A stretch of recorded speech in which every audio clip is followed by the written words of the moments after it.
স্বাক্ষর করেছে। নাসির ভাই আজকে বলেছে স্বাক্ষর করার পরে আজকে আবার বিপক্ষে অবস্থান নিয়েছে। বিয়ে যদি করবে না তাহলে কাবিনে সিগনেচার কেন করলাম?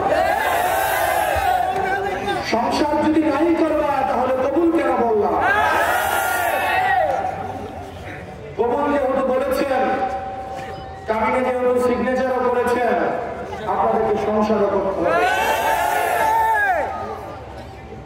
সংসার যদি না করতে চান, রাস্তা খোলা আছে, জনগণের সামনে এসে বলতে হবে আমরা ডিভোর্স দিতে চাই।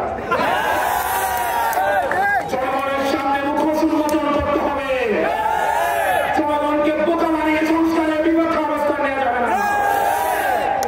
প্রিয় তরুণ প্রজন্ম এবং আমাদের যে রাজনৈতিক ভাইরা রয়েছেন, ফেসিবাদের বিরুদ্ধে যারা একসাথে কাঁধে কাঁধ রেখে লড়াই করেছেন, আপনারা আমাদেরকে পরামর্শ দেন মাঝে মাঝে যে আমরা ছোট মানুষ, তরুণদের দল, বাচ্চাদের দল,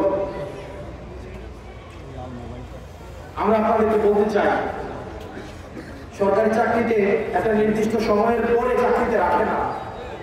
এই কারণেই রাখে না, হয়তো তারা সিদ্ধান্ত সঠিকভাবে নিতে পারবে না, হয়তো বয়সের ভারে, অভিজ্ঞতার ভারে কাজ করতে করতে তারা ক্লান্ত হয়ে যায়। আমাদের এই প্রবীণ প্রজন্ম আমাদের এই স্বাধীনতাকে ধারণ যথাযথভাবে করতে পারেনি বলেই আমাদের কাছে রাজনৈতিক দল গঠন করতে হয়েছে। আমরা না হয় রাস্তা থেকে আবার ঘুরে ফিরে যেতাম,